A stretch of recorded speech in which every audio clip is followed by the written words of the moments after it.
어떤 징계 지금 보면은 저녁 방송 라디오 방송들에 대해서 전반적으로 지금 그 징계 혹은 뭐 징계죠. 징계가 계속 나오고 있는데 그 최근에 보니까 관계자 징계가 또 나왔어요. 예. YTN 라디오 뉴스킹 그 박지훈입니다. 이 보도가 이 프로그램이 법정 제재를 받았는데 법정 제재 중에서도 강도 높은 게 관계자 징계라면서요. 그렇죠. 뭐가 문제냐? 뭐가 문제냐면 선거방송심의위원회가 지난 14일 회의를 열고 어떤 내용을 했냐면 정동영 전 장관이 출연해서 이른바 전북 콜대론을 얘기한 것이 문제다. 라는 것입니다. 그러니까 그 관련해서 최철호 위원 이분은 이제 국민의힘 추천인데요. 정동영 전 장관 인터뷰 시간이 전화 인터뷰 시간이 얼마나 됐나? 되게 길었다. 이분 왜 불렀나? 당시 현역 의원도 아니고 지역도 많은데 왜 하필 이분을 불러서 17분가량을 할애했나? 이게 문제라는 겁니다. 그러니까 이제 의견 진술사로 나온 그 YTN 제작진은 올드보이 귀환 논란이 있어서 이걸 물어본 거다라고 했는데 이게 문제라는 것이고요. 그러니까 이런 방식의 징계가 도처에서 있는 겁니다. 여기뿐만 아니라 평화방송도 지금 그 징계가 올라갔어요. 그리고 뭐 아침 방송인 뭐 CBS 김현정의 뉴스쇼 뭐 여기도 징계에 올라가고 뭐 신장식 변호사 같은 경우는 아예 하차를 한 케이스고요. 그러니까 도처의 모든 방송 프로그램이 이런 방식이고 앞에 저희가 뭐 다 기억하지만 KBS 더 라이브 같은 경우 KBS 9시 뉴스 같은 경우는 하루아침에 그냥 다 프로그램이 없어지고 앵커 뭐 그 인사도 못하고 헤어지게 만든 이런 상황이 계속 벌어지고 있는데 본인들은 그런 강압한 적이 없다 이렇게 주장하고 있는 겁니다.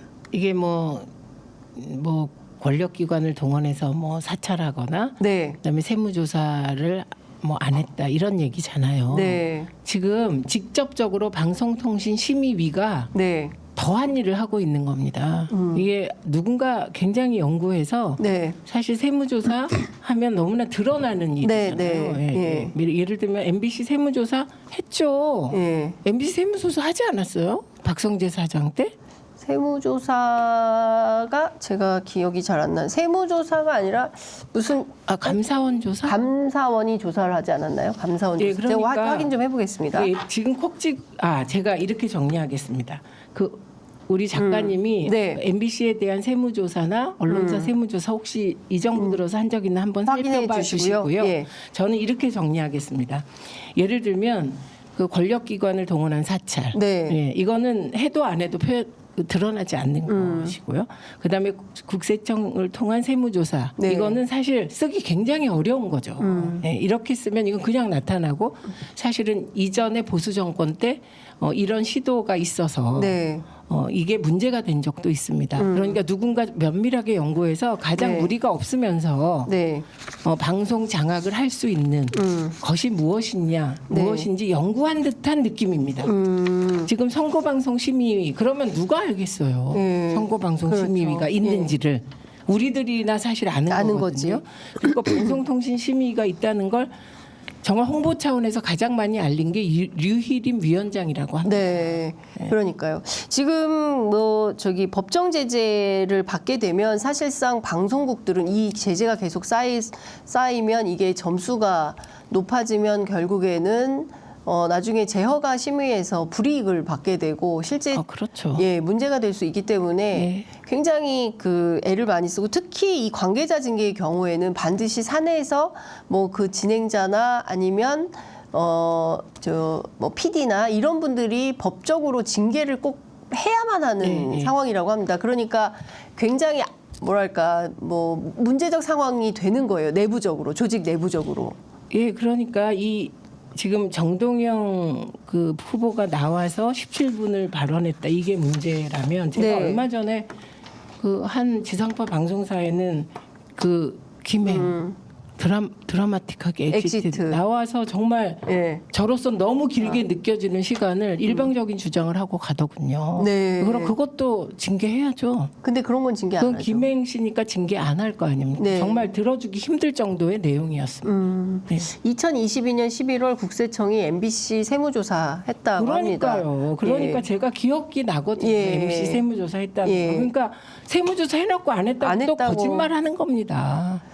그러니까 지금 그 정보사를 동원해서 언론인을 사찰하거나 국세청 동원해서 세무 사찰한 적도 없고 그럴 의사나 시스템도 없다고 했지만 실제로 2022년에 MBC를 상대로 세무조사를 했고 네. 예, 그리고 실제로 방통위나 선거방송심의위원회를 통해서 실제 조직이 움직이지 못하죠. 저 같은 경우에도 발언 분이 길다고 분초를 다 재고 있다며 말을 좀 줄여달라라는 부탁을 제작진으로부터 받았어요. 다른 방송 출연할 때. 그러니까 그거를 노리는 거죠. 네. 그러니까 일단 이런 이제 방송통신심의위가 네. 우리들의 그러니까 시민들께는 잘 안 알려져 있지만 네. 사실 방송사들은 방송통신심의위를 굉장히 두려워합니다. 그렇죠. 껄끄러워해요. 예. 그러니까 일단 방송통신심의위에 안건이 올라가면 그 프로그램을 만든 PD나 PD가 네. 불려가요. 그러니까 이게 그렇죠. 가벼운 것은 안 불려가는데 일단 네. 의견 진술 이상이 되면 불려가게 되거든요. 네, 네. 그럼 얼마나 일단 제작에 거추장스러운 일이 생기는 거죠. 생기는 거죠. 그리고 예. 미리 자기를 단속하게 되는 거 사전 검열 스스로. 예. 그게 1차적으로 노리는 거고 2차적으로는 예를 들면 어떤 방송사를 찍어서 이런 말도 안 되는 제가 보기에 이런 걸로 만약에 그 방송이 문제가 왜 됐다면 출연시켰냐라는 게 말이 됩니까? 그러면 그럼 방송 제작 자율성이 없다는 얘기가 그러니까 되거든요. 지금 언론 자유가 없는 암흑의 시대입니다. 예. 그래서 연성 독재 그때- 시대입니다. 예. 예, 그런 상황인데 네. 그거를 놓고 지금 선거방송심의위 제가 지금 이제 민주당에서는 지금 다들 선거로 바쁘시긴 한데 네. 방송통신위원회가 네. 선거방송심의위원회의 심의 결과에 따른 감점 네. 이게 그 방송사 감점에 안 들어갑니다. 선거방송 시기에는. 그래요?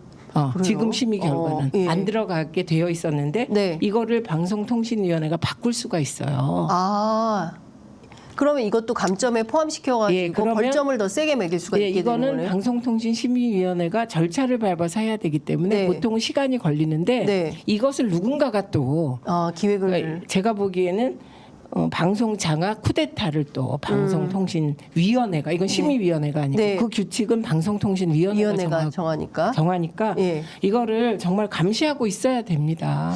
그러니까 정말 선거- 답답합니다. 예, 선거하느라고 바쁘긴 하지만 실제로 요소요소에 여러 네. 가지 민주화를 역행하는 조치들이 벌어지고 있다. 이제 이런 말씀 주셨는데 조금 더 상세하게 말씀드리면 서울지방국세청이 2022년 8월부터 MBC에 대한 정기 세무조사를 실시를 했고요.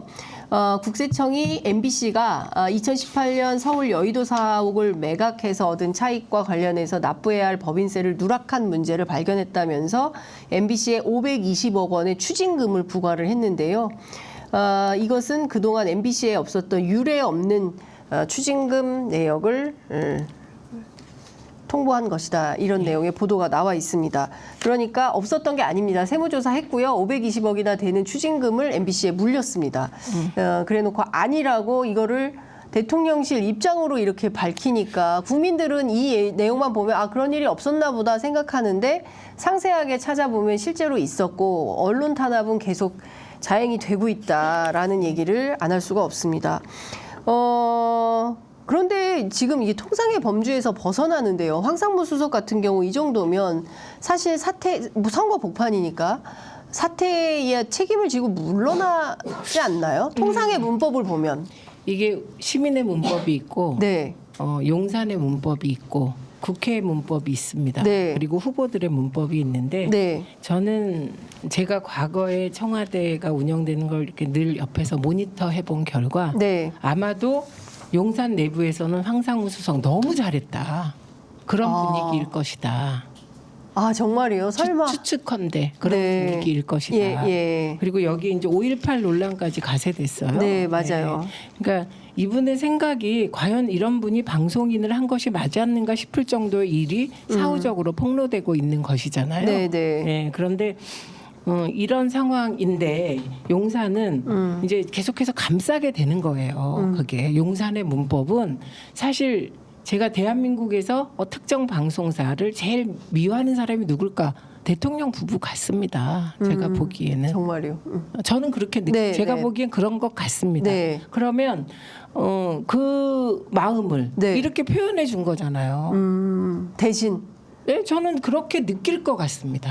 예, 그러니까 그래서 나의 어떤 불편한 우리 내외의 불편한 마음을 황상무 수석의 입을 통해서 기자들에게 직접 전달이 된 걸로 이해할 수. 예, 저는 그래서 칭찬받는 분위기일 가능성이 높다. 황상무 사실 수석이. 과거에 어떤 얘기 나왔냐면 예. 문체부 장관이 이명박 정권 때 예. 그 언론 그 국정감사에서 질문 받다가 네. 이렇게 쌍말 한 적이 있습니다. 유인촌 장관. 예, 그때 그 분위기도 정말 속 시원하다 이런 분위기가 있었다는 거 아닙니까?